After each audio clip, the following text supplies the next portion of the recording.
for Flabonga Monthrothacube with Dayle and Tony breaking all the rules, talking tech, biz, and straight up chaos. Quick fire guests, oh yeah, we slay those.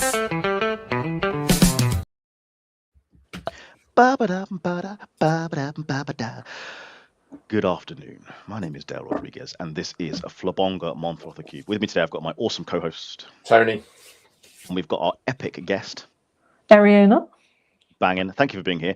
Now, Eriona, this is a special episode, not just because you're on it. You being here is excellent. Obviously, yeah. But this is our first ever sponsored episode by Nomad Flow. Thank you, Lee and Nomad Flow, for sponsoring this show. Now, I'm supposed to say some nice things about Nomad Flow and what they do. Tony, do you want me to do this first and you have a go, or are we just going to tangent what we're going to do? All right, Nomad Flow, right? Getting tech for your business can be a pain. You might find a really amazing solution, but adoption doesn't happen. If you are a fintech vendor and trying to work with accountants, Nomad Flow can help the accountants get the software embedded and used. And if you want to get software for your staff to use, the whole change management, Lee and his team are amazing at it because they've been doing it for like 20 odd years. X0 knows his stuff. And we agreed to let him sponsor the show because we believe in what he does. So yeah, Nomad Flow, check it out. And let me change the banner. Check. Nomadflow.co.uk for a free 1 hour consultation. I think that was salesy enough, wasn't it? Was that good enough? So very Sounded salesy. good. So we should probably talk about Vault now, right? Perfect timing. Oh look, and Eriona. the colours are the same. Yeah, Wow. yeah. Okay. Eriona, let's take back a step. Yeah. Please, could you tell us? You would tell us who you are. What do you do full time for a living? What's your main vocation? That is probably the most difficult question I've had. Wow. You started off with like some hard ones. So what do I do full time? I don't have anything full time, or everything is full time. Okay. So it depends which way you look at it. So I'm the managing director of Majors Accounts, which is a small accountancy firm based in Southeast London. And we specialize in kind of construction, property development, and high-end restaurants in terms of clients. I also run VOoltdigital Digital Transformation, which helps accountants go through the same journey that I took Majors Accounts through all those years ago, without having to make all the mistakes and the time element and everything else that's involved that I did all those years ago.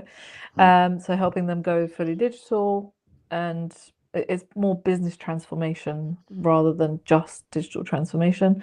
And I am also a property developer. So currently in the process of developing 2 properties. That's something that I've always done part-time, but now it's turned into a full-on business. I'm also a mum. That's full-time. And I think that covers most of the things that I do. So not much time for hobbies then. I mean, do you know what? The amount of people that ask me, what's your hobby? I'm like, work. Business. That is my hobby. Like, I don't like literally business, because I do so many different things. I think it keeps it interesting, and that's enough to keep me kind of interested in all kinds of things. And I guess what helps me keep going every single day. Okay, so excluding motherhood, you mentioned 3 things: Vault, Majors, and property development. Of those 3, which one's your favorite? That's a good question as well. Depends how I'm feeling on the day. That's a fantastic answer. I appreciate that. We implemented to get around this. Who's the favourite? We implemented in our house. Firstly, it was Cat of the Week, and I'm trying to bring it in for Child of the Week as well. That is great. My wife's less supportive of Child of the Week, but yeah. How many kids do you have? 2. 2. Okay. 3-year-old and he's 8 months now. 8-month-old. Oh, you can't. 8-month-old is just really cute, and the 3-year-old's probably cute. a menace. He's so cute. From a 3-year-old. Favorite habit at the moment is to like pinch your skin and pull your hair at the same time. And I'm like, dude, and then he's like, and then you look at him and he's like, that's it.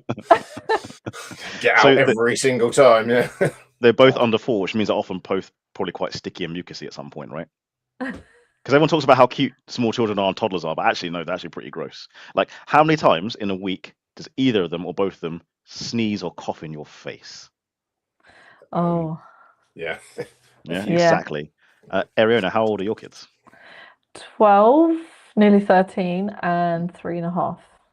Okay, see, one might be coughing or sneezing in your face. Hopefully not the bigger Absolutely. one.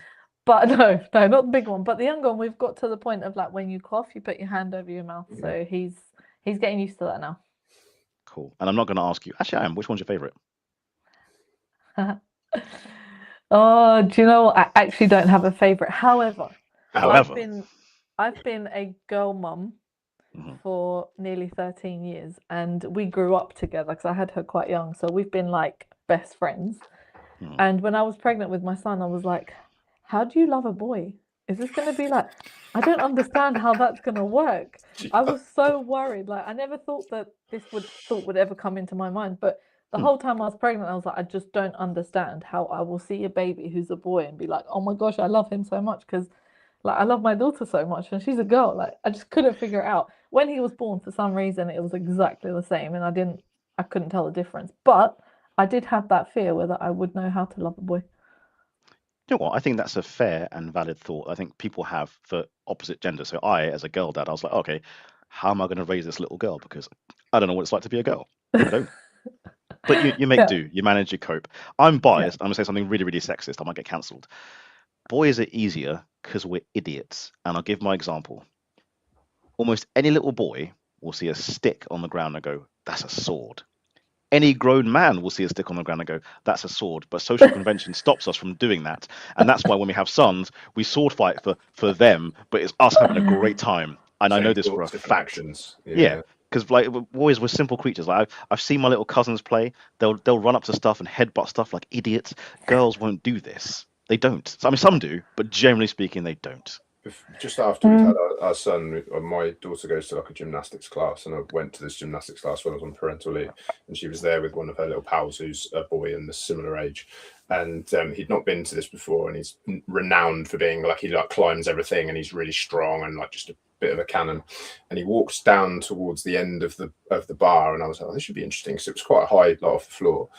It should be interesting to see how he gets down off this bar. And he got to the end of it and just went like just flat landed, like, you know, bounced on the mat, and it was like a mat, but I could see him get up and go, oh yeah, no, that was too much. And I was like, oh, what are you doing? And his mum was just like, oh god, Here we go again. Yeah, here we go again, kind of thing. I was like, oh yes. Similar story I have, and Tony, I will stop hijacking the conversation in a minute. Last one, I promise. So I took my daughter for a swimming lesson a couple of years ago, and she was the only girl in the class. And the instructor goes, "All right, dive in, jump to your grown up, right?" All the boys jumped in and belly flopped. Phoebe just sat down on the side, crossed her legs, and slid in at age 4. And I was like, I don't think anyone taught her that, but she just went, jumping in and belly flopping is probably not a good idea, and just slid in so elegantly. And I was like, that's a girl thing to do. That is a girl thing to do. Anyway, enough about our children. Eriona, this is about you. Let's get serious. Let's zoom in a little bit. Zoom. Let's put you in the middle. In the middle, You're the most important person. All right, so you're obviously someone who's very busy, who does a lot of work. What was your first ever job? Like PAYE where I am job? right now, where I am. Okay, so you've never done like PAYE, you've always been working for yourself? Well, Major's Like no accounts was a McDonald's, nothing? Okay. No, I was straight into an accountant, bank reconciliations at 13. Forget all that shop stuff. I wasn't selling anything. I sat down. First job, literally, because my dad started the business April 2006. So last month was our 20-year anniversary. And I was 13. Thank you. I was 13 at the time. And obviously, growing a business, you don't necessarily have all the money to take on employees straight away. So I was available, clearly. I had Saturdays and Sunday free. Yeah. And I needed to start, you know, providing my way as well. What was I doing for 13 years of my life? Just like sponging off my parents. How dare you? I know. My daughter's nearly 13, by the way. So yeah, chop chop. Exactly. Yeah. So I literally started at the weekends, but it was when we used just Excel and a bunch of receipts, and I was typing things in. But my dad is a major in the army, was. So the way that he taught me was very different to other team members who came after. And now I am very grateful for it because I understand what it's done for me. At the time, it was the worst time in my life. He literally gave me a set of bank statements and goes, do it. This was my instruction. Do it. 13 years old. I looked at this paperwork. I was like, do what? He was like, figure it out. I was like, but I don't even know what I'm supposed to do to figure out, you know. But it took me a month. I researched on Google and I came up with something because I heard him say bank reconciliation to somebody else. He didn't say it to me, he just said do it.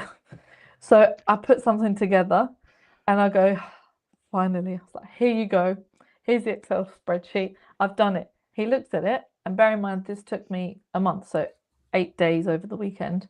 And he was like, cool, Control, Alt, Delete. I was like, what? The trauma will only make you stronger. Exactly. I was like, did you actually just delete that? He was like, it's wrong. I was like, what was wrong? Like, what bit of it? Was anything right? He was like, just figure it out. I was like, I can't believe it. So I did it again, and the next time he didn't delete it, but he was like, yeah, it's okay. I never got a well done or whatever. No. That's kind of, no, we don't do that. That's the way that I was taught to work, basically, which now when someone says, can you do X? If I haven't done it before, I know that I will figure out a way to do it. It's not going to be that hard. When I did it at 13 and I was expected to do bank rec, which a lot of accountants that start in practice who have kind of gone through their qualifications would still find it difficult to do, right? I did it all manually. So I'm like, yeah, I can do this. I'll figure it out. And I'm really grateful for that. But at the time, was it the worst thing? I sat there in silence, like crying, because I wasn't allowed to make a sound because we had client meetings as well. So I couldn't like be like, I was just like crying in silence. I don't know what to do. But worth it, did it. Do you know why I find that funny? Brutal methods, but like the skill to know that you'll be able to work it out is like everything in life, right? But literally, wow, that is brutal. Your situation is the physical manifestation of a joke that I tell about Phoebe. Now, this is a joke I tell. I don't obviously do it. I tell people that I tell her tears will only make me stronger. Now, obviously, I don't say that to her because that's heinous. But you crying, it's like, it kind of reminds me of that joke, the joke that I make, like crying in silence. Literally, crying in silence. Oh, that's fantastic. I then went on to work in the Isle of Wight. I moved to the Isle of Wight for a year, and I was studying ACCA at that point, and I needed to find a job because I couldn't come to London from the Isle of Wight every day. And I went into a finance department. The worst interview that probably ever happened in the world of like ever. They go to me because obviously finance department in a hospital is different to practice. Very, very different. So they're like, okay, we need somebody. Can you do this? I was like, no. What about this? No. Literally the whole interview, by the end of it, they looked at each other like, what is she here for? She can't do anything that we've just said. I was like, however, I'm a really quick learner. So if you just give me a chance, you'll be able to see. And they gave me a chance because I guess there was nobody else available on the island. And I got the job, and within 6 months, I got offered to work directly with the finance director of the hospital to kind of progress my career. I ended up moving back to London, so I didn't. But I would go in at 7 a.m. every morning. Everyone would start at 8:30, 9. By 8:30, I'd done all my work, and I'd made a note of like everything that I'd done. So I was ready to help everybody else out. And I'm pretty sure they were like, oh, bless her, she's so dumb. Like, we're getting all our work done. But I was learning so much. And I had a habit of making a note of everything. And someone came and was like, Eriona, you haven't done this. I was like, hold on a second. I did that 8:33 on this date. So I have actually done it. So I was really on it with kind of learning, and I had a great methodology. But that was an example, I think, of that training that I had at Majors to be able to like, I can't do it, but trust me, I will figure this out. And they absolutely loved me, and I loved working there by the end of it. So I think it's just taken me through life. Would you like, I'll give you 3 options, a Tony question, a serious question from me, or a joke question? I like the way you made the comparison between a Tony question and a serious question. Oh, I'd like a question from Tony. I haven't had one yet. Okay, we'll do the hot beverage question, which has taken a turn recently. So there's now a new arm to the question. So okay, It's because we have too many accountants on the show and they're too finicky and keep adding caveats because they're accountants. That's the problem. No, it's not. It's just people, mate. This is just people. Yeah, I like people are the something and worst. we just expand it out. So started off with the coffee question and then became the coffee or tea questions. Now the coffee, tea, or hot chocolate question. So which of those is your favourite hot beverage? What's a chai latte? I don't know if that's coffee or tea. We'll It's tea, include no? it in. We'll include it as a coffee substitute, even though it's tea. Yeah. So tea, It's tea. I guess. I actually cut out coffee in January because I was drinking so much of it, and I went cold turkey. I went on this brain training course, Yeah, me too. and It's but delicious. went to this course. It was a 4-day thing, but it was like 9 till midnight every day for 4 days. The last day ended up being till 3 in the morning. So of course, as you do, you go straight to the coffee and tea section because you know it's going to be a long day, so you need something to get you going. I get there and there's just herbal tea. I was like, what am I supposed to do with this? They were like, no, you're not going to be allowed any coffee because this is brain training. So we need to get through to your brain and we need it to be like fresh. We're going to come back to this brain training question, definitely. Yeah. This sounds really So, yeah. interesting. Okay, Cut out coffee since then. cool. So the tea arm of this question is, when you are making tea, what order do you add the milk, the water, the bag, take the bag out, like sugar, no sugar, like Presuming you're making a standard English breakfast tea. I was going to say, because I make my own tea. like grow it in your garden. You grow the tea leaves. Tea leaf, I get bay leaves, cinnamon, cloves. What else was there? Something else. Boil it all, Yeah. and then use that water, and then I'll heat it up whenever I want some tea. It's great. And then I don't have sugar. I have Manuka honey because a spoon a day keeps the doctor away. Okay. And yeah, that I don't put milk in that one. That is you get the award for the bougiest hot drink ever. Yeah, for sure. Saw the guardrails, rails, stepped right over them and went so off piece, just shooting off down the chai latte hill. Brilliant. That's awesome. That's very good. Yeah, pick the bones out of that one, folks. Cool. I was, to be honest, as soon as you said brain training, I'd lost interest in the tea question anyway. I'm going to get stuck into that. So tell us about the brain training, Eriona. So it's a company called Love Brain. They look at kind of how it's very scientific based, but looking at how our brain works and how we can use it to not its maximum, because no one really fully understands exactly how it works, but just learning how to use it a lot better day to day for work, for being a better parent as well. So understanding how a child's brain works. And literally everything they were saying, I was like, yeah, oh my gosh, yeah, that's happened. Yeah. And when I came home, I actually gave it a go. My son was just crying nonstop. And usually I'd be like, what are you crying for? Stop crying. There is nothing. They were like, if you say that to a child, a 3-year-old, it's not going to do anything because their brain is like fight or flight. So if they're not with their parent, especially their mother, they feel like they're in danger. Their brain just says that to them.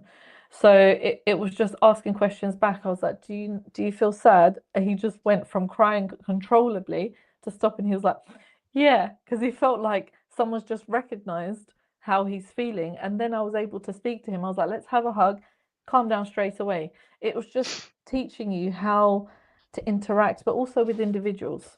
So you see someone who's really erratic, or other people who don't necessarily take what you're saying. You know, everyone's different. It's just asking different questions to get the best out of people.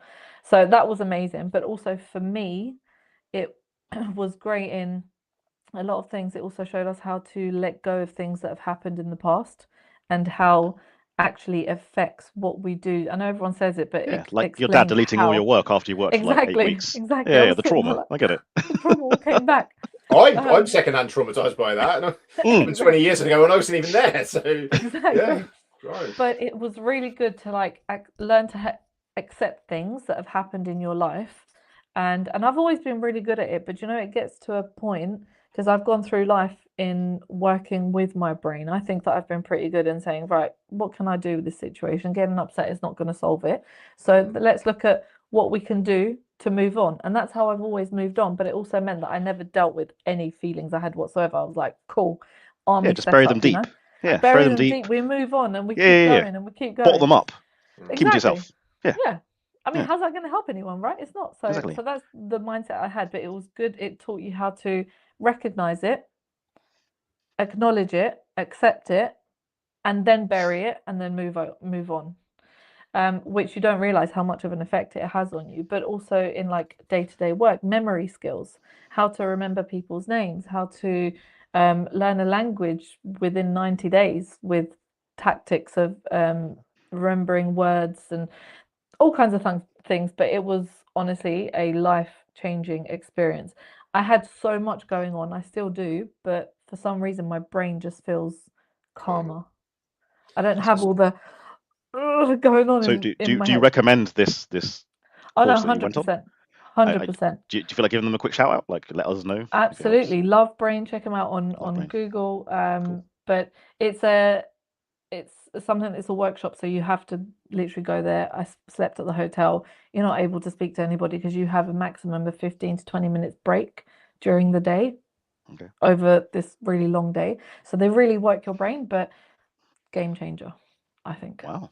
There's a lot of peace in the understanding of like how other people interact with you. I think like when you're able to kind of like children especially, but like just human beings generally, just being able to kind of go, I get why they're doing this. Just makes interacting with them, even if the interactions are challenging, just that much more manageable. But also, do you know where there's loads of those not quizzes, but where you can identify a person's personality and all of those traits? This goes deeper into each of those personalities, and it shows you how one person could be three of them in one, for example, and why they're a certain way, and then how to speak to them to actually get through to them, because they will not interact with you if you speak to them the same as somebody who's got a different type of personality. Things like that can be huge, especially if you're managing a team or working with loads of different people every day. It can make a huge difference. I'm going to send you a. Sorry. Eriona, I'm going to send you a link to last week's episode, right? We had a lady on by the name of Heather Barry, and she's come up with a new way of kind of looking at people's not personality traits, but working traits. And she's connected them to animals, which is really cool because you can then teach it to children. And the way she explained it to Tony and I, it was pretty cool, pretty revolutionary. She explained why SMART goals and objectives don't work because of how they were built and why they were designed. And I would say her methodology is very interesting. So I'll send you a link to the episode. She talks about it. Yeah. And it's just it complements that whole kind of personality types. It's your working style, not just your personality type as well. So yeah, shout out to Heather who was on last week. Sorry, Tony, you were going to say something.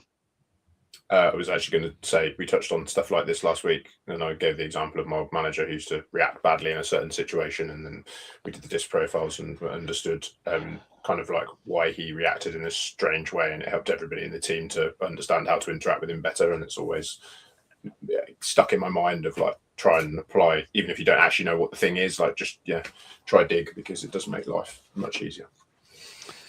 Eriona. Yes. If you could punch one fictional character in the face and get away with it with no repercussions, which fictional character are you punching in the face? Or slap if you're feeling a little bit more chilled. A fictional character? Yeah. Wow. You're really like, these questions are really hard. I feel like I should have been more prepared for them. It's better when you're not. Better when you're not. Well, it's more fun for me if you're not going to lie. Okay. This is I don't know. I'm just going to say the first thing that popped into my head. I don't know why. I don't know whether it's because we're doing a lot of this with my son right now. But I wouldn't mind slapping Superman just to see what happens. You break your hand, but okay. Possibly. You know, you gave a similar answer to Tony. Tony wants to punch someone disgustingly strong. He wants to punch the Hulk. Is that right? The Hulk, yeah. See what he's got. To see if he's big and soft, or whether he's actually got a jaw, whether he's actually got a jaw or not. Do you know what? Does Superman have soft skin or not? We'll find out. That's a really good question. That's a really good question. Yeah. Because if he's bulletproof, then maybe not. Don't know. There's one way to find out. Punch him, I guess, or stroke him. Yeah. Really Stroke him, to a stroke. Yeah, turn into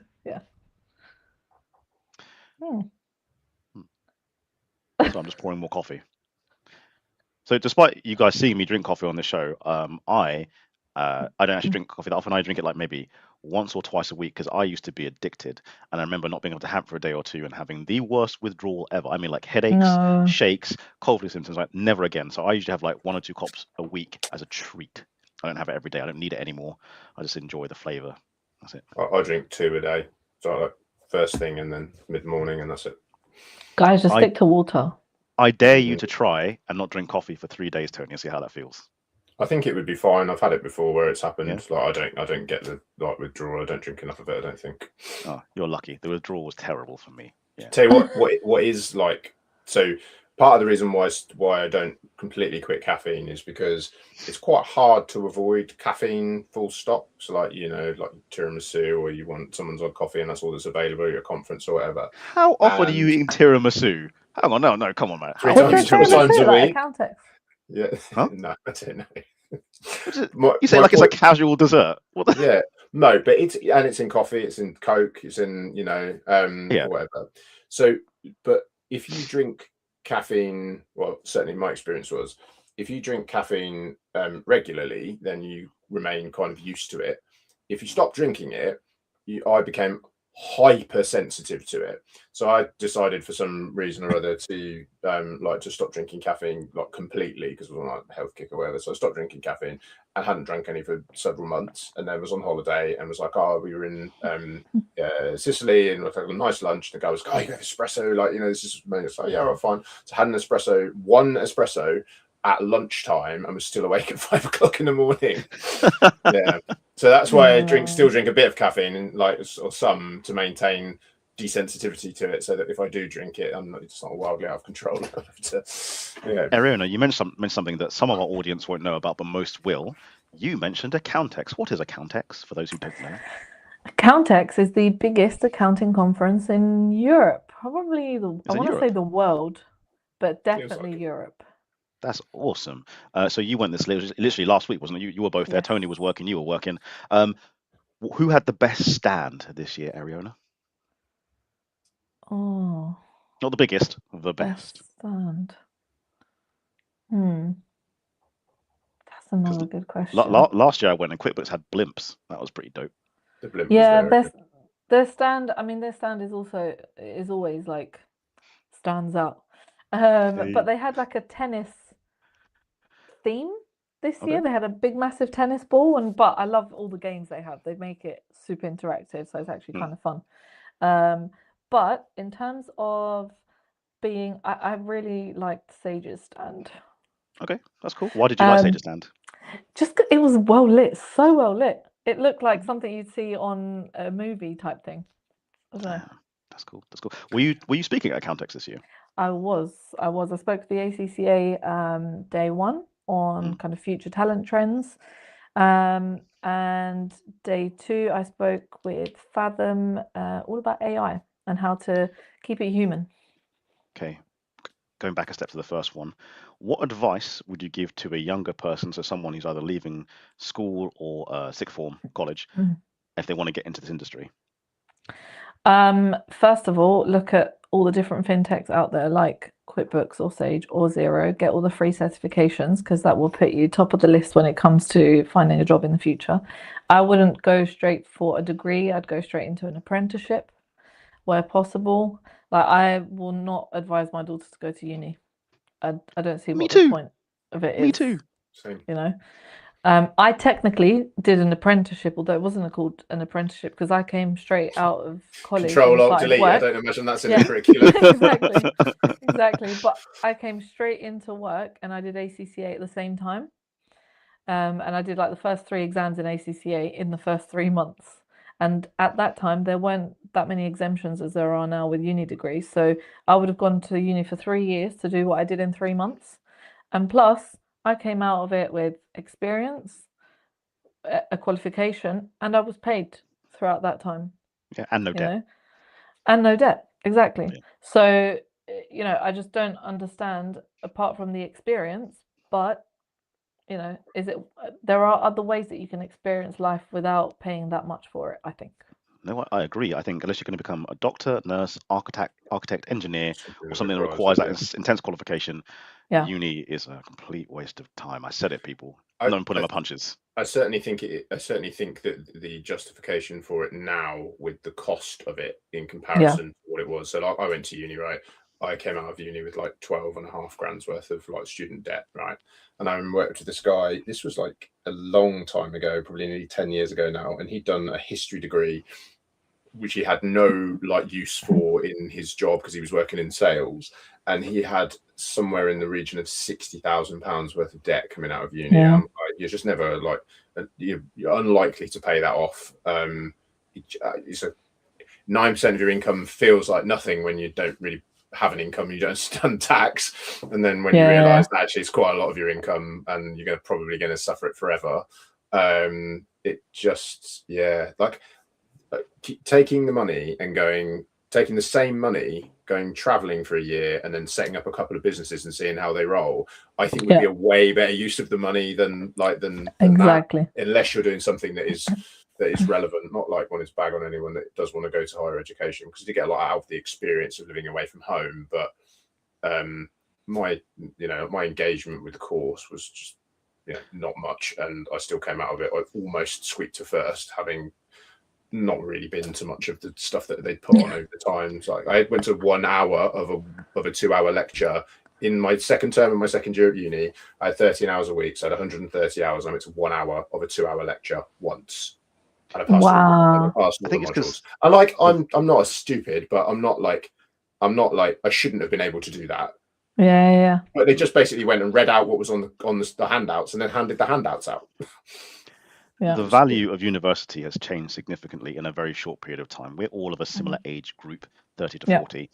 And 30 years ago, when our parents couldn't go, university was still somewhat elitist. So I know for my parents, like they didn't get the opportunity, and a degree actually meant something. A degree meant, like my parents saw it, where they get a job, be working there for 5 years, and someone with a degree would come in and become middle management because they've got a degree. That doesn't happen anymore. No. So I think that's the difference, and it's changed so radically in the last 30 years. Especially when they tried to make the... Sorry, go on. No, sorry, carry on because I interrupted you. No, I was going to say the other thing, like I did the apprenticeship route, but then I went back to uni afterwards, after I had the experience, and I felt like I really wanted to learn more about something. So I did all the other degrees, and I did my like dream goal degree at the end of it, but at a time where I think I appreciated it more.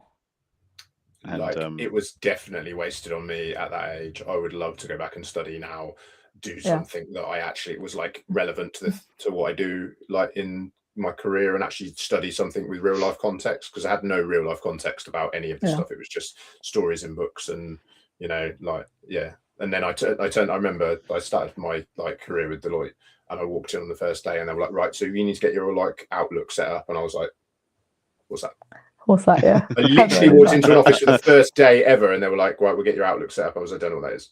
And they were like, email. I was like, I know what email is, but I don't use Outlook. We didn't use it at the uni that I was at. I didn't use it personally, so I have no idea what it was. And it's just like that stuff like that. Look, no idea about office etiquette, or like how to conduct yourself in an office, how to like kind of network with the right people, because the way it worked was you got sort of thrown in, had a mentor, but if that mentor, like mine, sorry Maria, was awful, you basically were just there to fight for yourself. Like there wasn't any work to be given. It was all rafts of hierarchy. So it was basically like your mentor needed to have remembered that you were starting, which he hadn't, and have some work for you. And like, there was another guy in my cohort he sat down next to the guy next to him and was like, "Oh, did you watch football last night?" He was like, "Oh yeah, I'm a Liverpool fan. Are you a Liverpool fan?" He was like, "Yeah, brilliant." He was like, "Do you want to work on this massive car park group that we represent? You'll have compliance work to do for like the next 2 years. You can just pick it up and whenever you want." And I was like, and I got, "Oh yeah, there's a KYC letter that you can maybe draft for me, but beyond that, I have anything else we can do." And I'm not even joking. This was what happened. And then I went out to do my exams. So the other half of the cohort who were here picked up all the work while we were out doing our exams, and I came back to then again having to start from scratch. I'm sure it's very different now, but it was it's atrocious. Eriona, going back a step, you mentioned your dream degree. What was your dream degree? Because you went to Oxford, right? Yeah, it was more of a dream uni, right? I got to a point... it's Oxford. Like it's Oxford. It's Oxford. So I'm technically an immigrant, part of an immigrant family. So I came to the UK when I was 6, and my family, my dad was, as I said, he was a major in the army. He'd done so well back in Albania, and he was always like, if we go to the UK, you have no reason why you can't go to somewhere like Oxford or Cambridge. That was his thing for me growing up. He was like, you have food, you have clothes on your back, you have a roof over your head. Why can't you go? And I was always like, but you don't That's such an immigrant understand. parent thing to say, isn't it? Exactly. Son of Exactly. immigrants. I know. So once I'd done kind of my ACCA and I did a master's in accounting and finance, and then I also really wanted to do law rather than accounting when I was younger. I did a law degree, which was international banking and finance, kind of tried to link the two. Then I was like, but I always really wanted to go to Oxford, and I probably won't get in, but do you know what? If I apply, there is a tiny, tiny chance they will say yes. But right now I'm guaranteed a no because I haven't applied. So let me just give it a go. And I applied and they said yes. And I was like, what? Like, for real? Like, this is actually, you've actually accepted. I couldn't understand it. And it was a postgraduate degree, but it was for kind of CEOs of massive companies around the world. Like, there was one, she was CEO of the Turkish bank. There was a guy from Malaysia who had a conglomerate. Like, the people in that, and I was just like, but why did you accept me? I was like, I don't understand. But I was like, okay, now I have to do it. Best experience of my life. It was only a year long, and we went in, and for like every 3 months, it was intense 4-day lectures. But the best experience from learning, I'd say more from the people in the class. Like, we were talking, we had one that was like financial management and part of the course, and they were talking about Enron and what happened there. And one of the guys put his hands up and goes, actually, that's not how it happened, because I was there in the middle of it. I mean, I wouldn't tell anyone I was involved in it because the Enron scandal was notorious. Listen, he was employed and he had to try and figure out how to like get around it. But he then got up and took over the lecture and explained exactly what happened internally and how they had to get over it and stuff. So just learning from people like that. That's why you want to go to university, for learning like that, Exactly. of that level. That is worth the investment. That is 100%. Honestly, I was just in awe of everyone in the class, or one of the guys, the one who has a conglomerate. And he didn't speak a lot. And then he started to, the teacher asked him a question, and then he gave out this massive business plan of how he'd become a multi-millionaire. And you just sat there and was just in awe of just listening how his brain works and how he saw opportunities and grew his business. That was amazing. But obviously to be able to say I went to Oxford. Being in that room, sit at that table, how cool. Very cool. It was amazing. We have been far too serious for too long. Before I change the subject, Tony, anything on your mind, good sir? Tons. Like, already I'm at like episode 4 with Eriona.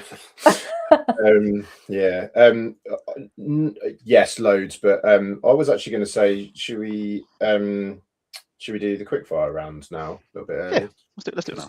Because I think that we oftentimes leave it too late and there's just threads to pull on. So Dale has to mute himself because he can't be trusted not to jump in.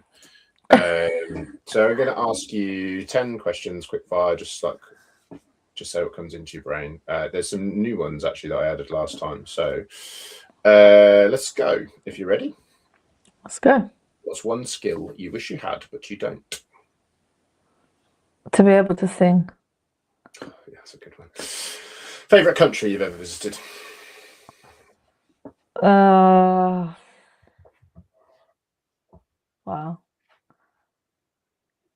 that's a great question.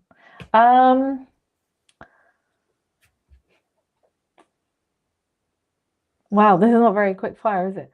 Probably let's go with Italy. Okay. What is your spirit animal? Spirit animal? A lion. That's it. Mine's a wombat, so you win. The book you've recommended the most often?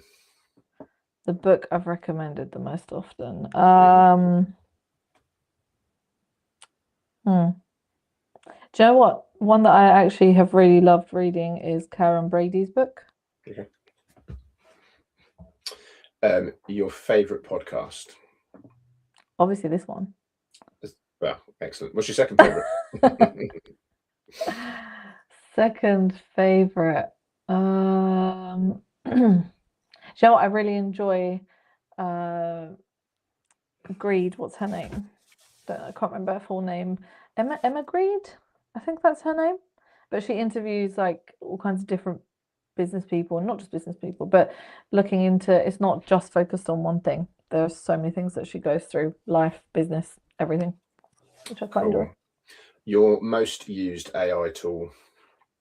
Claude right now. Okay. Do you have any celebrity lookalikes?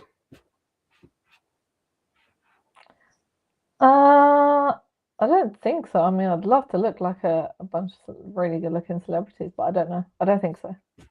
I'm actually the only. I've got like a litany of people that people think I've looked like over the years, so I must have like just a very familiar face.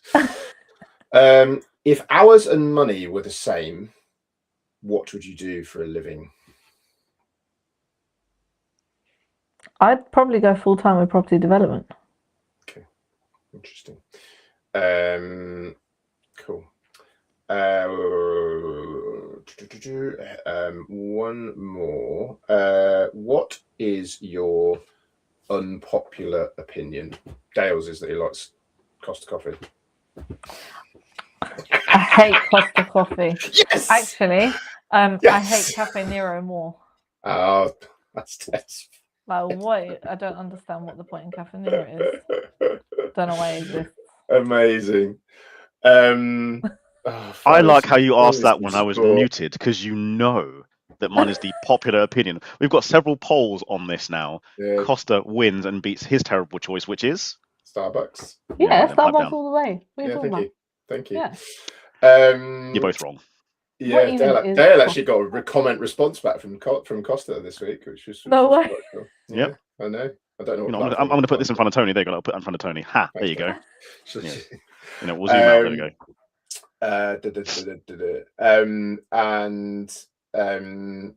Who should we have on the show? Who should we have on the show? Yeah, who would you like to see us interview? I think you should have Fee. Have you had Fee? Who's Fee? From Finio? She'll be I really don't think cool. so. I mean, Okay. if you want to give us an intro on LinkedIn DMs, then that would be great. Let's do that. Absolutely. Absolutely. She's so cool. That is the end of your quickfire questions. Thank you very much, Eriona. That was possibly the slowest quickfire round of all time. Yeah, I'm really bad at quickfire stuff. I want to. Do you? No. Just. Do you remember a conversation, Eriona, that you and I had at alternate events last time we were there? Yeah. Is it fair to ask you about that conversation? Because you said some very interesting things about your personal life, but I don't know if they're too personal. I thought you were going to talk about the barbecue and how I'm a better cook. We never had that debate because that's not a We debate. absolutely did. That's not a debate. I'm sorry, but your slow cook, whatever it was on the barbecue, can't beat my cooking. But anyway, yeah, whatever we discussed. Well, so you told me something very interesting about your drinking habits and when you consume alcohol. Are you willing to share that with other people? I think it's a really cool anecdote. So my party trick is that I can't get drunk.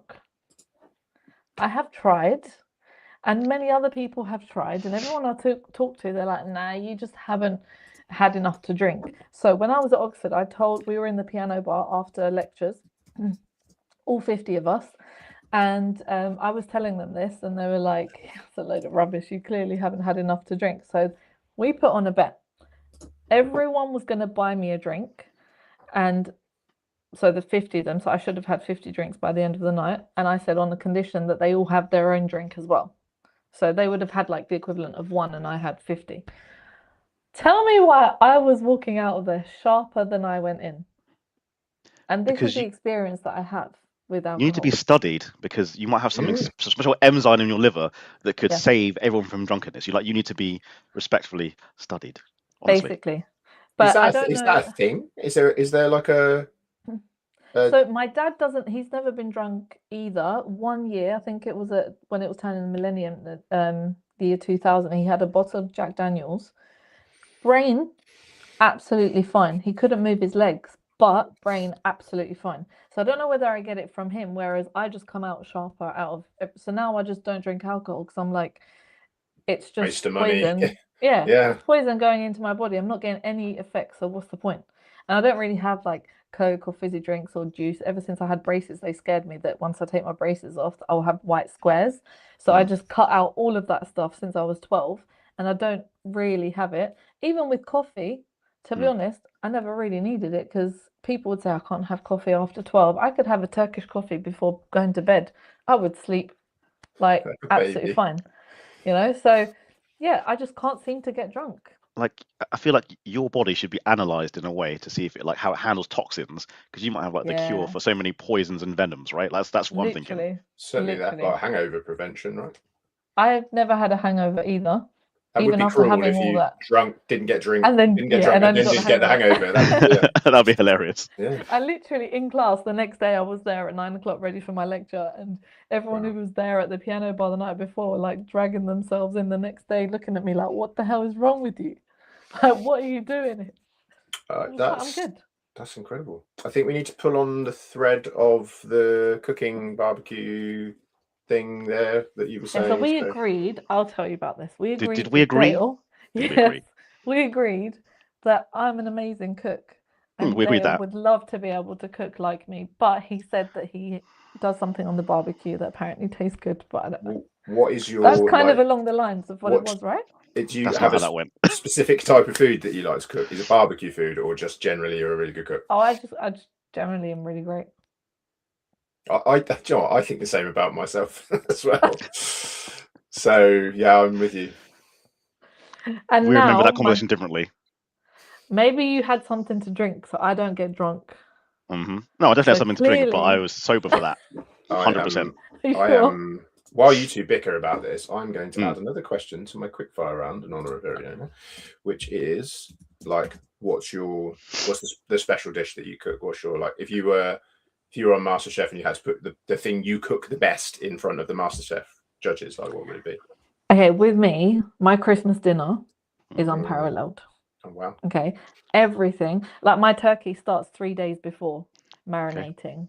Okay. And like with everything, all the trimmings, everything tastes amazing. But I do a lot of like traditional Albanian dishes. I finally got into making like you might have heard of burek from like Turkish or Greek cuisine. So we have our version of it as well, but I make everything from scratch, like all the dough and all of that stuff to the phyllo pastry kind of phyllo. It's not phyllo, but that kind of thing.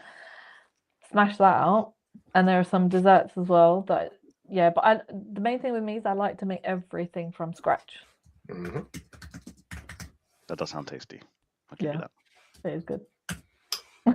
Dayle and I both like really enjoy the fire cooking side of things. So we do. I'm looking forward to moving house and starting work at some point on my outside kitchen and 7 barbecue range that I will need in the outside kitchen. Love it. Love it. But do you make your own burgers from scratch? Yes, I do. I don't make the buns because I've never really gone with like with the bread, but I do. Yes, very much so. I had for a time like an Instagram account around that sort of stuff called Fireburger, which I stopped using a little while ago, but I will get back into it once we've moved house and got all of that out of the way. So yes, love that.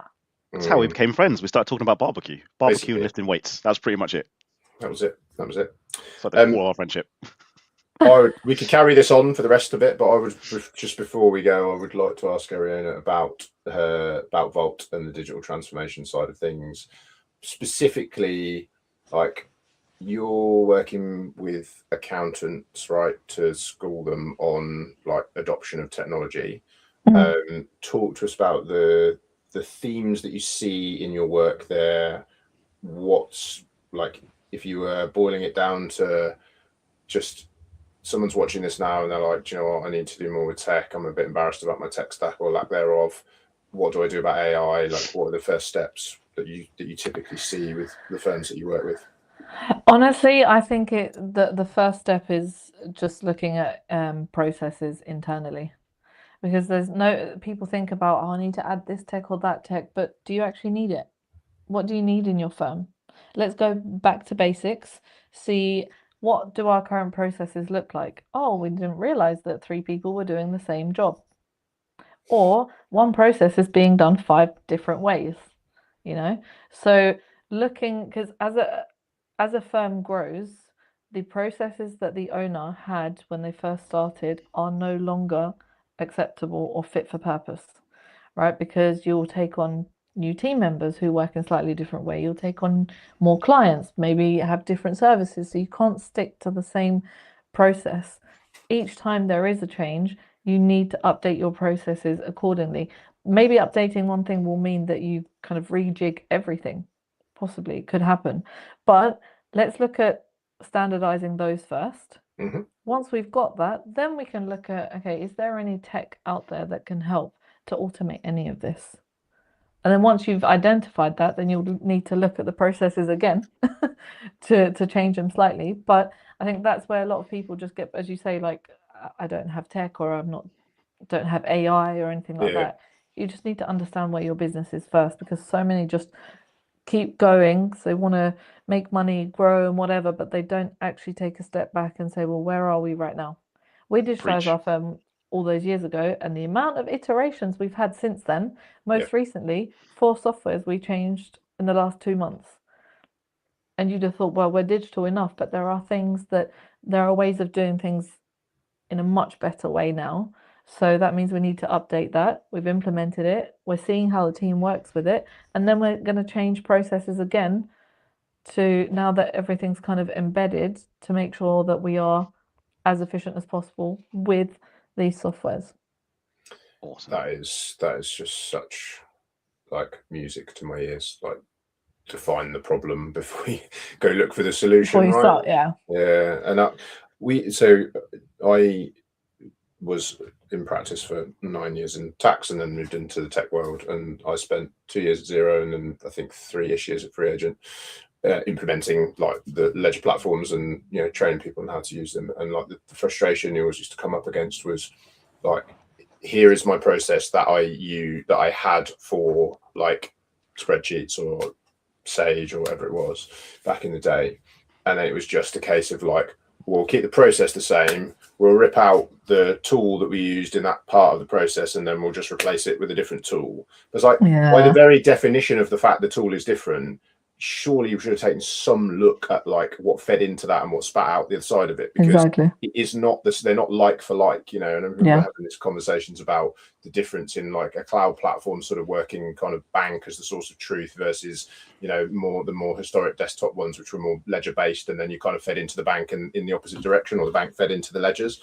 And it like just that as the very root of like changing a firm, especially if you're a firm that's already established, because you know, that's a tougher, or in theory a tougher slog than I'm starting from scratch so I can build my practices now with all the tools that are available, rather than trying to rip stuff out from historic ways of working into new ways of working. So yeah, absolutely. And the other thing that I say to everybody is perfection doesn't exist. You cannot reach perfection, because so many things change in business, in life. I don't know whose life is perfect, right? So why do we expect business to be perfect? Because it's not going to be. But if you're focusing on improving every day, that's as perfect that I think that as it's going to get, as long as you have that mindset of being better every day. Yeah, and cool. I'm conscious of time. We're going to start wrapping things up very quickly. Yeah, you're right. Sorry. Two final questions for Eriona. One is, Eriona, do you have any questions for me on Tony? And the last one, do you have like a nugget or bombshell do you want to just leave before we hit end stream? Sorry, got to wrap things up. Yeah. So really quickly, was this the best show you guys have had? No. Wow. So brutal. Wow. Didn't by the way, just to be clear, that's how you do quickfire, by the way. You're welcome. Wow. Well, it was another 10 out of 10. So yeah, joint best ever. Smashed it. That's why I think I like Tony. Exactly. He's just getting me back for the fact that I'm a better cook than him, but it is what it is. There's only one way to prove this. Yes, there is. Yeah. There is. And I think I'd just end with,